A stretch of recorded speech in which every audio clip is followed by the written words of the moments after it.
Good morning student, it is video number 2nd of chapter light reflection and refraction class 10th, and today we discuss reflection of light, laws of reflection and some numericals. So let's start.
तो चलिए हम start करते हैं first topic, that is reflection of light. देखो, reflection ठीक वैसा ही phenomena है जैसे हम एक टेनिस बॉल लें और उसको सामने एक वॉल पर फेंकते हैं, तो जब वो वॉल से स्ट्राइक करेगी और उससे स्ट्राइक होके वापस हमारे पास आएगी, वो जो फिनोमिना हो रहा है उसको हम कहेंगे रिफ्लेक्शन ऑफ बॉल। क्या कहेंगे? Reflection of ball. सिमिलरली जब लाइट रे चलकर आती है, लाइट की जब एक रे चल के आती है, तो वो भी जब किसी सरफेस से स्ट्राइक करती है तो उस सरफेस से स्ट्राइक होकर वापस आ जाती है। उस फिनोमिना को हम क्या कहते हैं? Reflection of ball. Bounce back होना, बाउंस बैक समझते हो? उछलकर टकराकर वापस आना is called reflection of light. देखो, लाइट जब किसी सरफेस से स्ट्राइक करती है ना, तो उसके साथ तीन फिनोमिना एक साथ होते हैं। लाइट जब किसी सरफेस से स्ट्राइक करती है तो तीन फिनोमिना होते हैं। मान लो मेरे इस हैंड पर लाइट आकर फॉल करती है। सरफेस कोई भी हो सकता है, सरफेस वाटर हो सकता है, सरफेस डायमंड हो सकता है, सरफेस टेबल हो सकती है, सरफेस कोई बॉडी, ह्यूमन बॉडी की स्किन हो सकती है, कुछ भी हो सकता है। मान लो यहाँ पर है, जब वो यहाँ पर लाइट रे आएगी तो उस लाइट रे के साथ तीन फिनोमिना एक साथ होंगे। क्या? उसका कुछ पार्ट तो इससे स्ट्राइक होकर वापिस आएगा, कुछ पार्ट इसको पार कर जाएगा और कुछ पार्ट इसी के अंदर एब्जॉर्ब हो जाएगा। समझ में बात? क्या क्या बताया मैंने? इससे स्ट्राइक होके वापस आ जाएगा, इसको पार करके दूसरी साइड निकल जाएगा और इसी के अंदर एब्जॉर्ब हो जाएगा। ठीक है, तो अभी फिलहाल हम फोकस कर रहे हैं कि मान लेते हैं हमारा सरफेस ऐसा है, वो शाइनिंग है। शाइनिंग मतलब चमकदार है। जैसे हमारे घर में मिरर लगा होता है ना, जिसमें आप अपना हर रोज फेस देखते हो, वो मिरर है। तो उस मिरर पे स्ट्राइक करती है। एक्चुअली में क्या है, देखो, मिरर जो है 99% स्मूथ सरफेस माना जाता है। ठीक है, उसके अंदर कोई पोर्स नहीं माने जाते हैं, 99.9%, बट उसमें भी पोर्स होते हैं, बट प्रैक्टिकली वो स्मूथ माना जाता है। ठीक है, तो जितना ज्यादा सरफेस शाइनिंग होगा, जितना ज्यादा चमकदार होगा, ठीक है, जैसे मिरर, तो उतना ज्यादा लाइट का पार्ट वापस रिफ्लेक्ट बैक करेगा, बाउंस बैक करेगा। तो इसलिए हमें सरफेस क्या लेना है? पॉलिश्ड या शाइनिंग या फिर मिरर। तो the phenomena of bounce back of ray of light into the same medium after striking the shining surface, या ब्रैकेट में लिखा है मिरर। ये into the same medium और after striking the shining surface लिखना जरूरी है। देखो, क्योंकि अगर शाइनिंग सरफेस की जगह कोई और नॉर्मल सरफेस आपने ले लिया तो क्या पता उस लाइट का 1-2% पार्ट ही रिफ्लेक्ट बैक हो और हमें रिफ्लेक्शन नजर नहीं आएगा। तो इसलिए शाइनिंग सरफेस होना जरूरी है। इनटू द सेम मीडियम मैं आपको एक्सप्लेन करता हूं कैसे। मान लो ये एक मिरर रखा हुआ है, ठीक है, ये यहां पर क्या रखा हुआ है? एक मिरर। ठीक है, इस मिरर के दो पार्ट है, एक ऊपर वाला पार्ट, एक नीचे वाला पार्ट। ऊपर वाले पार्ट पर देखो मैंने कोई लाइनिंग नहीं लगाई है, नीचे वाले पार्ट पर लाइनिंग लगा रखी है ना। तो इस पार्ट को हम बोलते हैं पॉलिश्ड सरफेस। क्या बोलते हैं? Polished surface. पॉलिश सरफेस मतलब इस पर पॉलिशिंग हो रखी है। मतलब अगर ये आपके पास मिरर है ना एक, तो अगर आप इस साइड खड़े होंगे तो आपको अपनी इमेज नजर आएगी, और इस साइड खड़े होंगे तो आपको अपनी इमेज नजर नहीं आएगी। समझ में आई बात? मिरर का एक पार्ट देखो, ये मिरर है ना मान लो, तो मान लो यहां से आप देख सकते हो और यहां से आप नहीं देख सकते। बैक साइड से, बैक साइड में क्या कर रखा है, पेंट कर रखा है, पॉलिश कर रखा है। समझ में आई बात? 2% में यहां से हम देख सकते हैं, यहां से हम नहीं देख सकते। तो ये जो नीचे वाला पार्ट है ना, ये पॉलिश्ड है। पॉलिश्ड मतलब यहां से हम इमेज नहीं देख सकते। और ये जो ऊपर वाला पार्ट है, इसको बोलेंगे हम रिफ्लेक्टिंग सरफेस। क्या बोलेंगे? Reflecting surface. रिफ्लेक्टिंग सरफेस मतलब यहां से लाइट स्ट्राइक होकर रिफ्लेक्ट करेगी। मतलब यहां पर कोई पर्सन खड़ा होगा तो उसे अपना फेस नजर आएगा, और यहां कोई पर्सन खड़ा होगा तो उसे अपना फेस नजर नहीं आएगा। एक बात और, मान लो ये जो मिरर रखा है, इससे ऊपर वाला मीडियम कुछ और है, मान लेते हैं मीडियम 1 है वो, और नीचे का जो मीडियम है वो कुछ और है, मान लेते हैं वो मीडियम 2 है। फॉर एग्जाम्पल मान लो ये ऊपर एयर है और मान लो ये नीचे वाटर है। तो समझने बात? तो ये हिसाब से बाउंड्री होगी, बॉर्डर हो गया। इस बाउंड्री से ऊपर कौन सा मीडियम है? एयर। इस बाउंड्री से नीचे कौन सा है? वाटर। अब मान लो एक लाइट रे आई और उसने यहां पर स्ट्राइक किया। देखो जब लाइट आएगी तो इसके हर एक पार्ट पर और बहुत सारी रे स्ट्राइक करेंगी, बट हमें तो समझने के लिए एक रे ही काफी है, सफिशिएंट है। तो सिर्फ हम एक रे की बात करते हैं। प्रीवियस वीडियो नंबर 1 में मैंने आपको एक बात इंपॉर्टेंट बताई थी इस चैप्टर के बारे में। वो क्या? अगर आप एक लाइन ड्रॉ करते हो और उस पर एरो शो करते हो तो वो रे ऑफ लाइट मानी जाएगी। अगर आपने एरो शो नहीं किया तो वो सिर्फ एक लाइन होगी और वो गलत हो जाएगी। ये बात याद रखना। सुनिए बात, तो अब तक मैंने सिर्फ रेड मार्कर से जो लाइन ड्रॉ किया ना, सिर्फ ये अभी एक लाइन है, लेकिन अगर मैं इस पर एरो लगा दूं तो फिर ये क्या बन जाएगी? रे। समझिए बात? अब ये क्या है? रे। तो बच्चे जनरली इस चैप्टर में यही मिस्टेक करेंगे, वो एरो नहीं बनाते हैं और कोई मार्क्स आपको मिलने वाला नहीं है। एरो लगाओगे तो वो रे है, एरो नहीं लगाओगे तो वो लाइन है। अब ये जो ब्लैक कलर से मैंने लाइन बना रखी है, ये लाइन है कि रे है? सिर्फ ये एक लाइन है, क्योंकि इस पर कोई एरो नहीं है। ये नॉर्मल है, परपेंडिकुलर है, इस सरफेस पर परपेंडिकुलर है। तो मैं इसको क्या बोलूंगा? नॉर्मल। इसको क्या बोलूंगा? नॉर्मल। समझने बात? तो नॉर्मल एक लाइन है। तो जब ये लाइट रे यहाँ पर स्ट्राइक करेगी तो स्ट्राइक होने के बाद ये ऐसे चली जाएगी। समझ में बात? क्लियर? तो ये एक रे हो गई क्योंकि इस पर भी एरो लगा है। तो रे में और लाइन में आपको डिफरेंस समझ में आया? आप सिंपल लाइन ड्रॉ कर दो, वो लाइन है। अगर उसी लाइन पर आपने एरो लगा दिया तो वो क्या बन जाएगी? रे। बात समझ में? अब ये रे है तो इसका कुछ नाम होगा, ठीक है? अच्छा, मैं इस रिफ्लेक्टेड रे को अलग कलर से बना देता हूं। ये मेरे पास होगी रिफ्लेक्टेड रे। समझ में बात? तो जो रे आती है, जो रे आई, उसको कहेंगे हम इंसिडेंट रे। क्या कहेंगे हम उसको? Incident ray. क्या कहेंगे? Incident ray. आती हुई रे, जो रे आई और स्ट्राइक हुई, और ये रे टकराकर रिफ्लेक्ट होकर वापस गई है, तो इसलिए हम इसको बोलेंगे रिफ्लेक्टेड रे। क्या कहेंगे?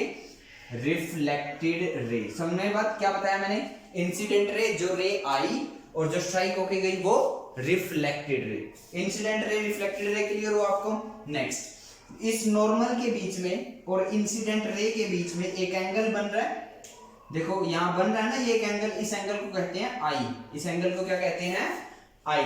और सिमिलरली नॉर्मल के बीच में नॉर्मल लाइन है, नॉर्मल लाइन और रिफ्लेक्टेड रे के बीच में जो एंगल है उसको कहेंगे एंगल आर। उसको क्या कहेंगे? Angle R. समझ में बात? तो एंगल आई की डेफिनेशन क्या बनी? It is the angle between normal and the incident रे।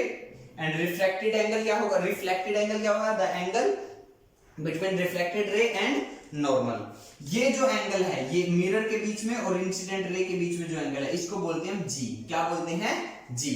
तो इन सब के नाम भी हमें लिखने पड़ेंगे, तो लिख लेते हैं। एंगल आई को क्या बोलते हैं? Incident angle. क्या बोलते हैं? Incident angle. एंगल आर को बोलते हैं रिफ्लेक्टेड एंगल। क्या बोलते हैं? Reflected angle. और ये जो जी है इसको बोलते हैं ग्लेंजिंग एंगल। क्या बोलते हैं? Glancing angle. समझ में बात? Incident angle, reflected angle and glancing angle. तो ये था हमारा फिनोमिना। आई होप आपको क्लियर होगा। अब आप बात ध्यान से देखो, रे कहां से आई थी?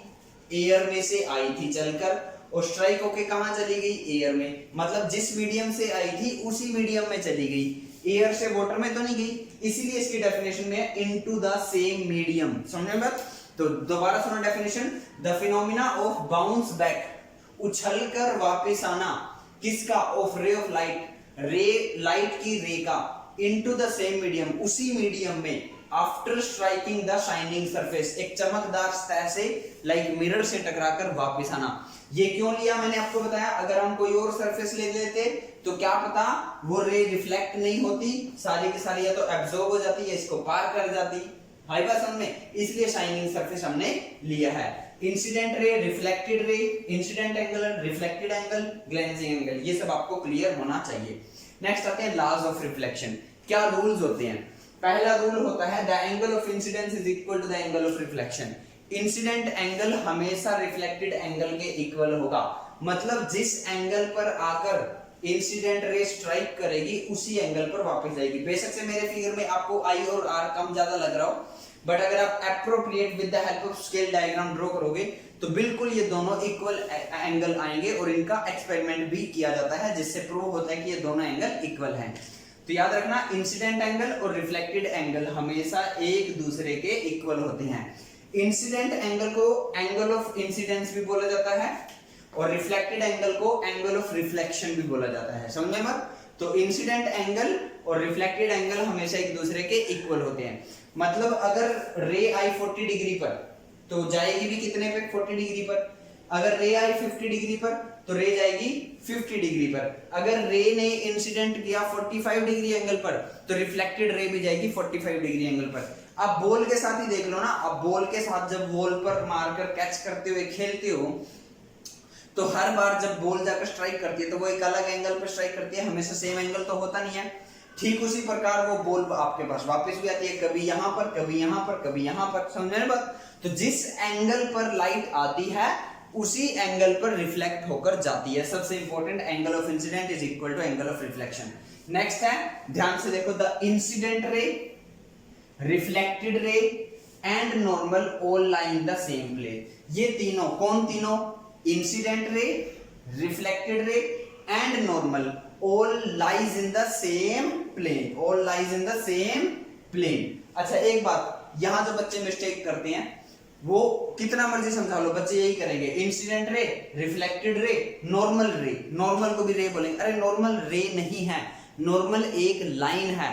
आप फिगर में भी ध्यान से देख लो, नॉर्मल लाइन पे मैंने कहीं एरो ड्रॉ नहीं किया है, एरो होता तभी तो ये रे होती। तो नॉर्मल एक रे नहीं है, नॉर्मल सिर्फ एक लाइन है।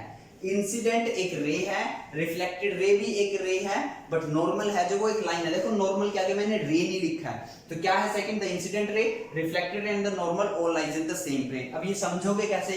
पहले तो आपको ये प्लेन वर्ड क्लियर होना चाहिए। ये प्लेन वर्ड अपने आप में समझना ही बहुत बड़ी बात है। प्लेन्स वर्ड समझाता हूं मैं आपको, क्या ध्यान से देखो। आपको ये ब्लैक बोर्ड नजर आ रहा होगा, ठीक है? इस ब्लैक बोर्ड की आपको लेंथ नजर आ रही है, ठीक है, और आपको ब्रेड्थ नजर आ रही है, आपको विड्थ नजर शायद नहीं आ रही है, लेकिन मैं अगर ध्यान से देखूं तो मैं देखूंगा इसकी कुछ ना कुछ मोटाई भी तो है, यानी कि इसके पास 3 डायमेंशन है, बट आपको एक्चुअली में इसकी 2 डायमेंशन नजर आ रही है। तो प्लेन का मतलब होता है 2D। प्लेन का मतलब क्या होता है? 2D, 2 dimension. जिसके पास 2 ही डायमेंशन होती है, तो लेंथ ब्रेड्थ होती है, या ब्रेड्थ और विड्थ होती है, या लेंथ और विड्थ होती है। समझ में बात? 2 ही जिसके पास डायमेंशन होती है उसी को हम बोलते हैं प्लेन, और जिसके पास 3 डायमेंशन होती है उसको बोलते हैं 3D। समझ में? जैसे आपको क्या नजर आता है 3D, इस रूम की लेंथ भी है, ब्रेड्थ भी है, विड्थ भी है। समझ में आ रही बात आपको? क्लियर? 3D और 2D में डिफरेंस समझना है। तो जो चीजें 2D होती है उनको प्लेन बोलते हैं। तो ये बोर्ड भी एक हिसाब से प्लेन है, क्योंकि इसकी लेंथ भी है, इसकी ब्रेड्थ भी है।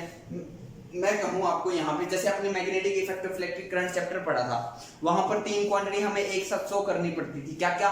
करंट की डायरेक्शन, मैग्नेटिक फील्ड की डायरेक्शन और फोर्स की डायरेक्शन। अब 3 चीजें ब्लैक बोर्ड पे शो नहीं की जा सकती, तो हम क्या करते थे, हम ऐसे दिखा देते थे। देखो ये हो गया करंट, ठीक है, मान लो ये हो गया फोर्स। मैं एग्जांपल के तौर पे बता रहा हूं, गलत या ठीक मत समझना, क्योंकि हमारा पर्पस कुछ हो रहा है। मान लो ये करंट है, ये फोर्स है। अब तीसरा कौन रह गया? Magnetic field. अब मैग्नेटिक फील्ड को जनरली हम ऐसे नहीं दिखा देते हैं, लेकिन अगर मैं ऐसे ना दिखाऊं तो मैं इसको ऐसे दिखा सकता हूँ ना, देखो ऐसे ब्लैक बोर्ड से बाहर। तो जब मैंने ये 3 दिखाए तो देखो फोर्स और करंट तो ब्लैक बोर्ड के अंदर है, लेकिन ये जो मार्कर है ये ब्लैक बोर्ड से बाहर है। अब आप इस फिगर में देखो, तीनों ध्यान से देखिए, इंसिडेंट रे, रिफ्लेक्टेड रे और नॉर्मल, ये तीनों इस ब्लैक बोर्ड के अंदर ही हैं। इसलिए इस बात से प्रूव होता है कि incident ray, reflected ray and normal all lies in the same plane. मैंने समझाया है, नहीं समझ में आया तो नो प्रॉब्लम, आपको एक लाइन याद करनी है, लाइन याद कर लीजिए। बट एक बात याद रखना, प्लेन में होती है तीनों। कौन? Incident ray, reflected ray and normal. देखो ब्लैक बोर्ड अपना खुद का एक प्लेन है ना, उस प्लेन से बाहर तो नहीं कि मैंने कहा ये इंसिडेंट रे है, ये रिफ्लेक्टेड रे है और ये नॉर्मल है, ये इस ब्लैक बोर्ड के अंदर जाके नॉर्मल है, ऐसा तो नहीं है, इसी के अंदर है। समझ में बात? तो ये था हमारा topic reflection of light and laws of reflection. I hope आपको क्लियर होगा। अब न्यूमेरिकल से हम इसको समझ लेते हैं। जैसे ये एक फिगर दिया है, उस फिगर में आपको कुछ गिवन क्वांटिटीज है, मे बी स्टेटमेंट फॉर्म में भी आ सकता है कि ग्लेंजिंग एंगल आपको 45 डिग्री दिया है। देखो ये ग्लेंजिंग एंगल ही तो होता है, ठीक है। मैं कैलकुलेशन नहीं करूंगा क्योंकि ये बोलकर ही आंसर आ जाएगा, 1 मार्क्स क्वेश्चन है, ठीक है। ग्लेंजिंग आपको गिवन है, आपको ये एंगल निकालना है, क्या होगा, ठीक है। बस में अब आप चलिए बताइए कैसे करोगे। आप पहले वीडियो को पॉज करो और खुद से सोल्व करने की कोशिश करो, ठीक है। नहीं होता है तो मैं भी इसको सोल्व करवा रहा हूं। तो देखिए कैसे, ये नॉर्मल है, ये अगर नॉर्मल है तो यहां से लेके यहां तक का ये एंगल 90 डिग्री है। उस 90 में से अगर ये 45 है, उस 90 में से अगर ये 45 है तो ये कितना रह गया? ये रह गया 45 डिग्री। बोलो समझ में एक बात, क्या बताया मैंने? ये आपको गिवन था, ये आपको गिवन था ना 45, और ये पूरा 90 है। 90 में से अगर ये 45 है तो ये बच गया क्या? 45। और ये है क्या? ये एंगल आई है। जितना एंगल आई होता है, जितना एंगल आई होता है उतना ही एंगल आर होता है, यानी ये भी 45 है। अगर ये 45 है तो यहां देखो ध्यान से, ये भी तो एंगल कितना है? ये भी तो एंगल 90 डिग्री ही है। अब ये पूरा अगर 90 है और उसमें से ये 45 है तो ये कितना बच गया? 45। तो ये हमारा आंसर आ गया। बोलिए बात समझ में? सिंपल कैलकुलेशन मैथमेटिक्स लगाए। अब ये क्वेश्चन देखिए, ये एक मिरर रखा हुआ है यहाँ पर M1, ये एक दूसरा मिरर रखा हुआ है यहाँ पर M2। यहां से एक रे आई, देखो एरो नजर आ रहा है, नॉर्मल पे कोई एरो नहीं है, फिर से बता रहा हूं। ये एक रे आई, स्ट्राइक किया, यहां से गई, फिर इस मिरर से स्ट्राइक किया, फिर ऐसे चली गई। ये एंगल आपको गिवन है, कौन सा एंगल है? ये ग्लेंजिंग एंगल। ये एंगल बताओ। तो 1 बाय 1 निकालते चले जाते हैं। चलो स्टार्ट करते हैं। यहां नॉर्मल से ऊपर का ये पूरा एंगल कितना होगा? ये नॉर्मल से ऊपर का पूरा एंगल होगा हमारा 90 डिग्री। ये यहां से लेके यहां तक 90 डिग्री होगा, उसमें से ये 50 है तो ये कितना बच गया? 40। अगर ये 40 है तो ये भी 40। बोलो इतना समझ में आया?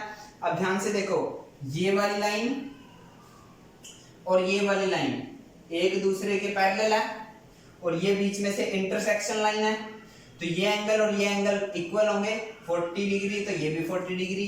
किस रीजन से? Alternate interior angle. Alternate interior angle, समझ में बात? देखो मैथमेटिक्स में होता है ना, ये लाइन और ये लाइन एक दूसरे के पैरेलल, बीच में ये इंटरसेक्टिंग लाइन, ये 40 तो ये भी 40।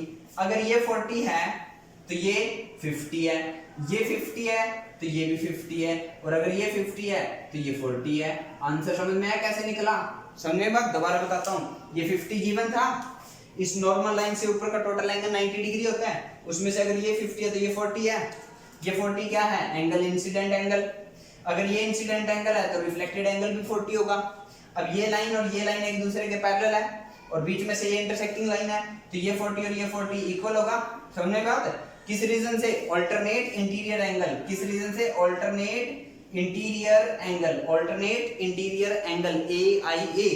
अल्टरनेट इंटीरियर एंगल से ये 40 है, अब ये पूरा 90 होता है, ये 40 है तो ये 50 है। ये 50 क्या है? I। समझे ना? ये 50 क्या है? I। अगर ये I है 50 तो R भी क्या होगा? 50। अगर ये R 50 है तो ये टोटल 90 होता है, ये कितना बच गया? 40। तो आंसर कितना है? 40। बड़ा सिंपल 1 मार्क्स क्वेश्चन बन सकता है। तो आज के इस वीडियो में हमने पढ़ा reflection of light and laws of reflection. So I hope आपको क्लियर होगा। जल्दी से वीडियो को पॉज करो, स्क्रीनशॉट लो, कॉपी में नोट करो। Thank you.